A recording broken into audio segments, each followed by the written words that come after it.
सभी सुनने वाले बंधुओं को, माताओं बहनों को जय जय। शक्ति का प्रदर्शन और शक्ति की आवश्यकता किसको नहीं है।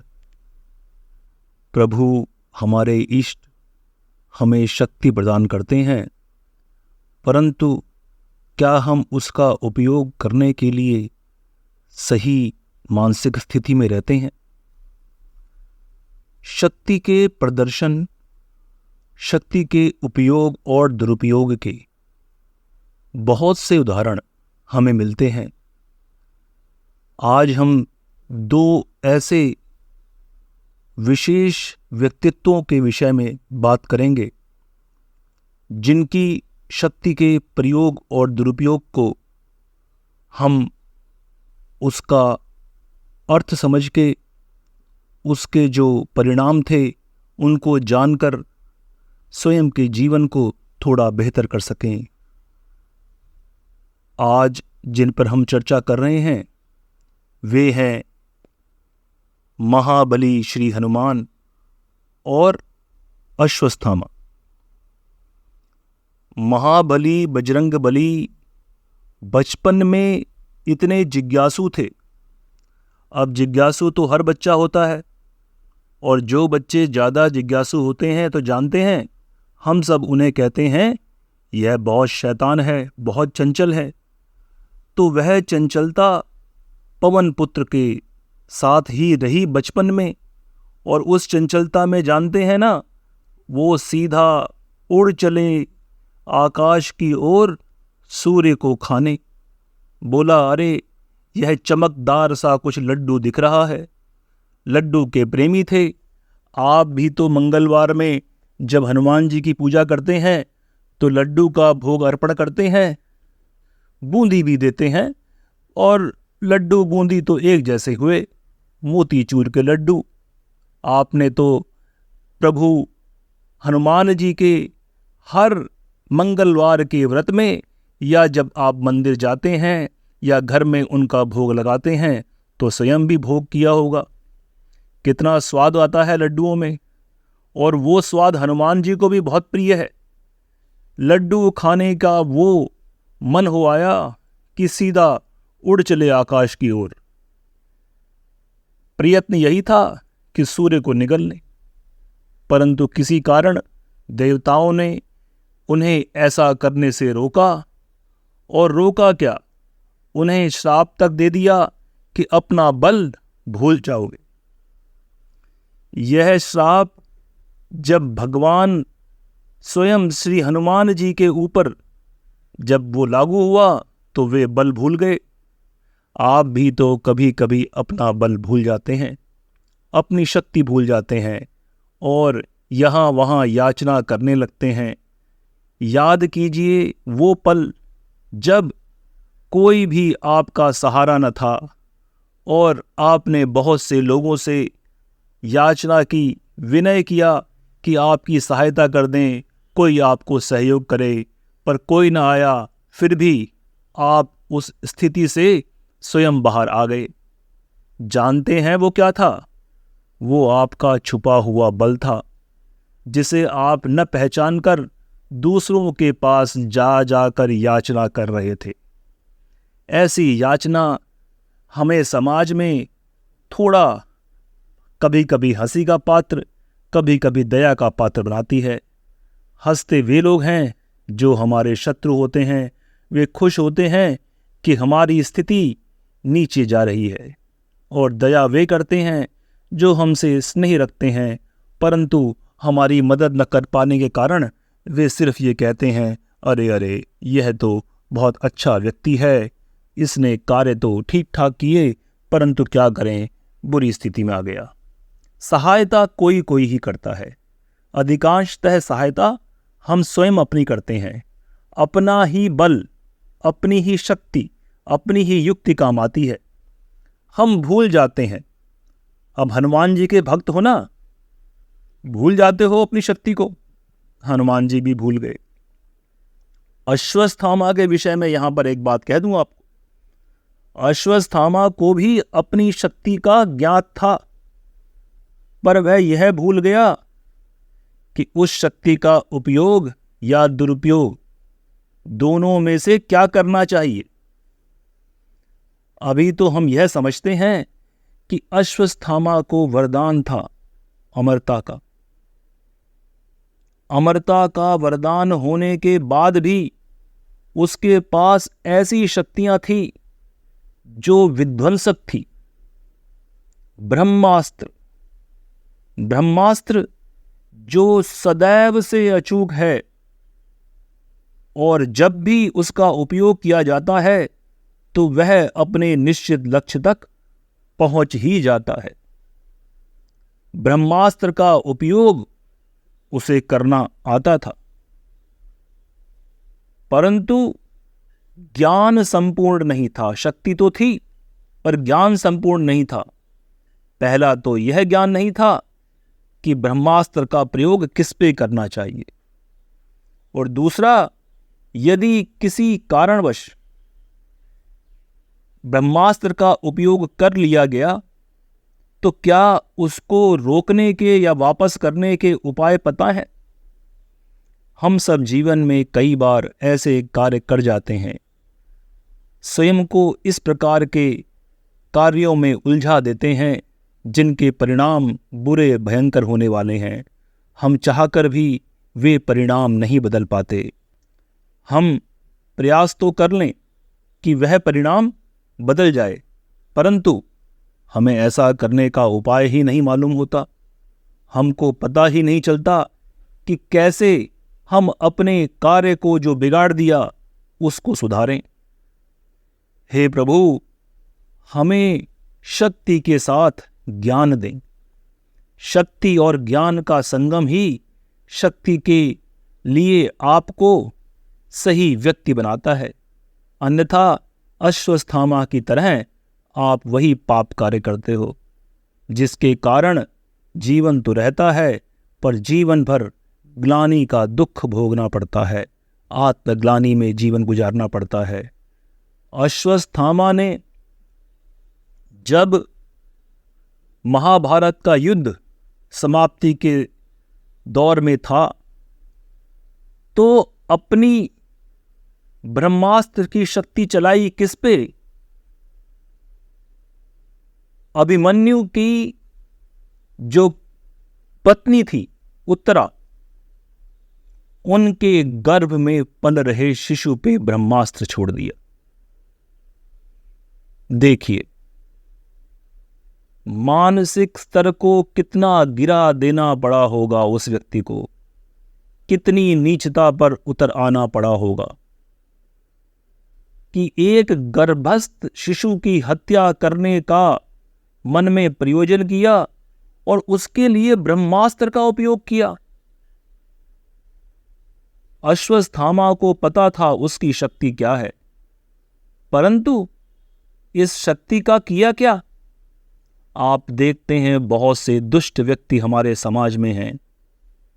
वे जब शक्ति पा लेते हैं, कभी कभी तो वो धन पा लेते हैं तो धन की शक्ति, कभी कभी वे समाज में पद प्रतिष्ठा पा लेते हैं, बड़े अफसर बन जाते हैं, नेता बन जाते हैं, तो वो शक्ति वो क्या करते हैं, उसका प्रयोग ऐसे लोगों पर करते हैं जिन पर सबसे पहले तो सामाजिक और जो हमारे नैतिक मूल्य हैं उनके आधार पर ही गलत है, और यदि उनकी बात न की जाए, स्वयं का द्वेष है, तो भी जब आप स्वयं का द्वेष निकालना चाहते हैं, किसी से बदला लेना चाहते हैं, तो आप यह तो देख लें कि बदला लेने वाला व्यक्ति कौन है।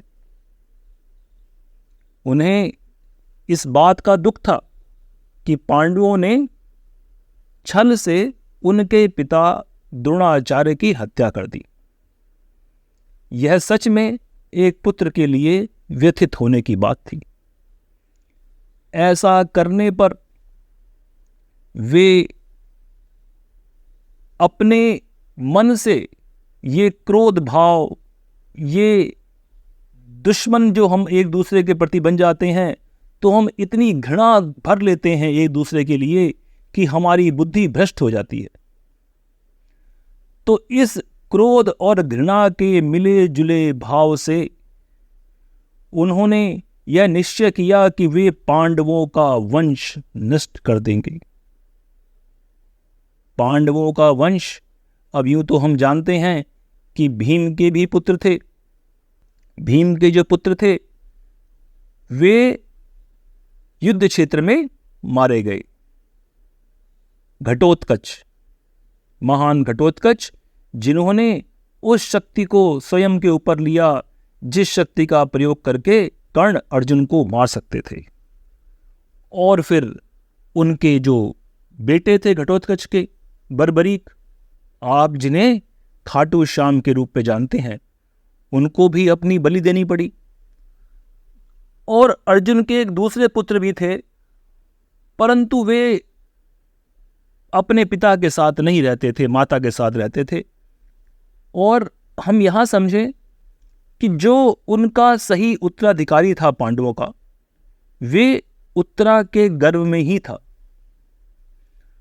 अब इस गर्भ की रक्षा करने के लिए स्वयं श्री कृष्ण को सूक्ष्म रूप धर के गर्भ के चारों तरफ एक ऐसा कवच बनाना पड़ा कि जिससे ब्रह्मास्त्र उस गर्भ को नुकसान न पहुंचा सके। और फिर परीक्षित का जन्म हुआ। राजा परीक्षित के विषय में आप जानते हैं कि वे ही थे जिनके समय में कलयुग इस धरती पर आया। तो शक्ति का दुरुपयोग और क्रोध और घृणा से किया गया प्रयोग हानि करता है, समाज की हानि करता है, स्वयं की हानि करता है। अश्वत्थामा को श्राप मिला, वे अमर तो आज भी हैं, चिरंजीवी माने जाते हैं, परंतु क्या फायदा उस जीवन का जब आपके स्वयं के घाव रिसते रहें। उनके स्वयं के घाव में आज भी खून और मवाद बहता रहता है। वे आजीवन जब तक यह धरती है तब तक इसी प्रकार भटकते रहेंगे। कारण शक्ति का दुरुपयोग है। और शक्ति को भूल जाने वाले हमारे हनुमान जी, अरे भाई, आपने तो इतने महान कार्य किए, 100 योजन का समुद्र पार कर डाला, पर किसी को बतलाना पड़ा कि पवन पुत्र आप कर सकते हैं। पवन पुत्र ने किया। और फिर संजीवनी के लिए पर्वत ही उठा लाए। ऐसा महान पराक्रम, पर स्वयं के पराक्रम पर लेश मात भी गर्व नहीं। ऐसा बल होना अधिक श्रेयकर है जिसे इंसान भूल जावे।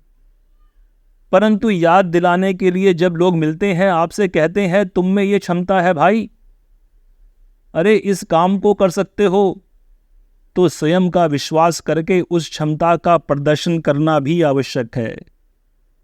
यही कारण है कि हनुमान जी के भक्त जगह जगह मिल जाते हैं। और कभी तो यूं लगता है कि हनुमान जी की तरह वे लोग भी अपनी क्षमताओं को भूल गए हैं। वे नहीं जानते कि वो प्रभु के कौन कौन से कार्य कर सकते हैं, इसलिए बार बार शरण में जाते हैं और कहते हैं भगवान जी हमारे ये कार्य कर लो। वे तो जानते ही नहीं उनमें क्षमता क्या है। अपनी क्षमता को उजागर करेंगे तो स्वयं ही वे कार्य कर पाएंगे। प्रभु का धन्यवादी बने, प्रभु के पास कहें कि प्रभु आपने कितना अच्छा किया कि मेरे अंदर वो सामर्थ्य भर दी। प्रभु के इस दया और कृपा के कार्य को आप भुलाएं नहीं, और जब भूल जाएं तो प्रभु के पास उस कार्य को पूर्ण करने के लिए मत जाइएगा। उस अपनी शक्ति को जो भूल चुके हैं उसे प्राप्त करने जाइएगा। शक्ति आपके भीतर ही है। और जब शक्ति हो जाए तो मूर्खता में, घृणा में, द्वेष में अश्वत्थामा की तरह उसका दुरुपयोग न करें। अन्यथा चिरंजीवी तो आप जानते हैं दोनों ही हैं। हनुमान जी भी चिरंजीवी हैं, अश्वत्थामा भी चिरंजीवी हैं। हनुमान लेकिन प्रभु की भक्ति में, प्रभु के प्रेम में और सबके लाडले बने हुए हैं इस वक्त, प्रभु राम के भी और प्रभु राम के भक्तों के भी लाडले हैं हनुमान जी। और अश्वत्थामा आज भी अपने जो उसके घाव हैं उन पर रिश्ता हुआ मवाद और लहू, वो उसके साथ ही अपना जीवन बिता रहे हैं। शक्तिशाली होना, लेकिन शक्ति का भान होना और सही प्रयोग करना, यह दोनों आवश्यक हैं। प्रभु शक्ति भी दो, युक्ति भी दो और सद्बुद्धि दो। इसके लिए ही हमारा आपसे निवेदन है। हे प्रभु, यदि आपने बुद्धि न दी होती तो हम न जाने खुद ही अपने मित्रों का, अपने संबंधियों का और स्वयं अपना ही न जाने कैसा अहित कर लेते। हम अपनी शक्ति पे नियंत्रण रखते हैं परंतु भूल भी जाते हैं। प्रभु समय आने पे हमें याद दिलाएं। हम आपकी शरण में इसलिए हैं कि आपके कार्य को सिद्ध कर सकें। आपके कार्य पूरा करना ही हमारे जीवन का उद्देश्य है।